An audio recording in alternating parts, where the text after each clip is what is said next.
I like telling stories. And I'm going to tell you a very nice story. Tell and away. This is the story, surprise, surprise, of the suffering and the plight of the Jewish people. And I want to say that because it is very interesting when you see the trauma and the suffering that the people on the other side went through, you might understand why they're coming. So this is, see this? Mm-hmm. This is a map of all of the history of the expulsion of the Jews in Europe. They've been like, I have never seen a minority being kicked around this much, right? And of course, this comes back to the, the whole idea about the original sin, that you have betrayed Jesus Christ. The blood of Jesus is on your hand. And then comes the 11th century.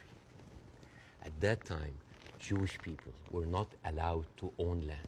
They were just peasants. Even some of the professions were not even allowed to participate in. But they were allowed to do one thing, usury, money lending, because it was prohibited by the Catholic Church to engage into that. So what happens when you work in money? You get richer, right? And those Jews lived in ghettos. Now, ghettos was not just like isolated neighborhoods in cities. Sometimes ghettos were outside the city. This is like how isolated they were. And in those ghettos, they have to pay gold to the mayor or the governor or the prince or the noble. So they would see, you're getting richer. I need more taxes. So they pay tax. What happens when you have a business and they increase your rent? You increase your service, increase the taxes. So what happened? The Christians started to default. And suddenly, the image of the greedy Jew was created. But this was the image, greedy Jew, the greedy Jew. This was created because of their conditions. And it became worse in 1095, when Pope Urban II called for the first crusade to go and save the birth of Jesus from the unbelievers Muslim. And this crusade did not kill a single Muslim. You know how many people they killed? 2,000 Jews. Because it's like, wait, the non-believers are all over there. Why? So they went to it's called the Crusades of the Rhineland. So they went to the Jewish community because, hey, we own the money, so let's kill them better than paying them. And then came the plague. And then all of the things like, oh, they're killing babies, who would do that to a baby, And they accused them of poisoning the well. This was the kind of oppression that the Jewish people went through. Fast forward 19th century, there was like the Eastern Jew in Ukraine and Russia, and there was the Western Jews in Europe. Those people in the Eastern Jews had to immigrate because there were pogroms and they were like, kicked out. And at a certain point, the people in the West, especially in England, it's like, there are too many Jews. We need a solution. The solution for what? For the Jewish problem. So it's like we need to get rid of them. And you know what? Palestine was not even in the A list. Palestine was in the B list. Because England proposed 6,000 square miles in Uganda for the Jews, 1903. And the reason why Palestine was not on the list, that it was objected by a lot of rabbis that said, like, it's a promised land, but only when the Messiah comes. But there were other options, Argentina, South Africa, Uganda, Madagascar. And eventually, they said, all right, let's do Palestine. So they went to Palestine in 1914. There was 700,000 people living in Palestine, 3% were Jewish. 1917, Balfour Declaration. Arthur Balfour, he called the Jewish people in England that they are alien and hostile race. And the thing is, the only Jewish member of the parliament, of the English parliament, Lord Montenegro, he objects, like, these are British citizens, we should not kick them out. So they pushed them, but it was not going fast enough. Came the Nazis. And then it was not about the solution anymore. It was the end losing, the final solution by Hitler, because he needed an answer for the Jewish question, the Judefrage. And then, as you see, the Holocaust happened, the most orchestrated, industrialized, horrible genocide in our modern time. 6 million Jews died. So it accelerated, and they went.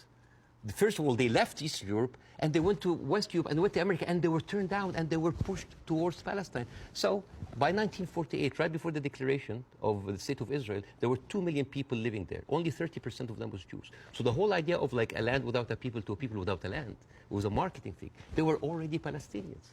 So suddenly, from our perspective, the Jewish problem is not a Jewish problem, is not a Middle Eastern problem, is not an Arab problem, it is a European problem. So when you see all of that, and you see that suddenly, overnight, 1948, There were 1.5 million Palestinians. Half of them, 3/4 of them, were overnight pushed into refugees. Yeah. And this is why it's called the Nakba, the catastrophe. So now we have all of this building up into the minds. And suddenly this was like a conflict, a hate, a problem that we didn't have to do anything with. This was basically pushed on us by the Europeans. You see? So this is why it is important to say that. And I'm not saying that just like, oh, let's wipe out the state of Israel. Let's like push them in the sea. No, but it's important when you talk about the conflict that you talk about the root causes, right? No, there was like a vibrant Palestinian culture happening over there. And right now they are erasing this culture. Suddenly I'm thinking of like Israeli feta cheese, Israeli hummus. Oh, that's an insult. Israeli hummus. Come on. I mean, take the land, but leave the hummus, man. I mean, come on. I mean, that's not fair. Why aren't you taking in any Palestinians? Why is Egypt not taking Palestinians? Why does the Arab world want to constantly attack Israel without actually offering any place to go for the Palestinians? And what do you say to that? That is exactly what Israel wants. And that is exactly what actually starts Third War III. This is the war solution. These are Palestinians. These are their lands. And then suddenly take them. Why? So they've been basically kicked around from their homes. And now another country should take them? You see what will happen? Imagine this. Now. And because Israeli official has been talking openly about this. It's like, why don't they just go in Sinai? Why they go? You know what would happen? Those people are going to be pushed in Sinai. And with any population, 2 million people, they are living in refugee camp. What do you think will happen? Unrest, chaos. And then after a few years, the Western media will come with their cameras like, oh, look at those Arabs. Oh, they're killing each other. Oh, Israel is good that they got rid of them. And then they will go to the West Bank. And so those 3.5 million people push into Jordan. The whole idea, why does Jordan take them? Why does Egypt take them?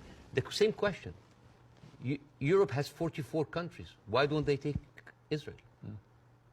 America has 50 states. Why don't they give them Florida? I mean, we seem to complain about Florida the whole time. Why don't they just like give Israel?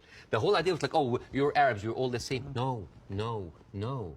Because what will happen then? So Israel will move into Jordan? It's like, oh, Saudi, why don't you take the Jordanian? So this is not a solution. This is not a solution. Listen, I hear you. I'm not taking a position either way.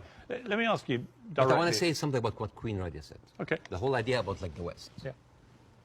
I think that in 3 weeks, Israel morally corrupted the West like no other. I think the West will have a lot of time to recover because for years, the West has been telling us, oh, look, we're liberal. We're all about human rights. All are equal. Adopt our values. And then suddenly, well, you don't want to even to cease. We don't want to even tell Israel to stop.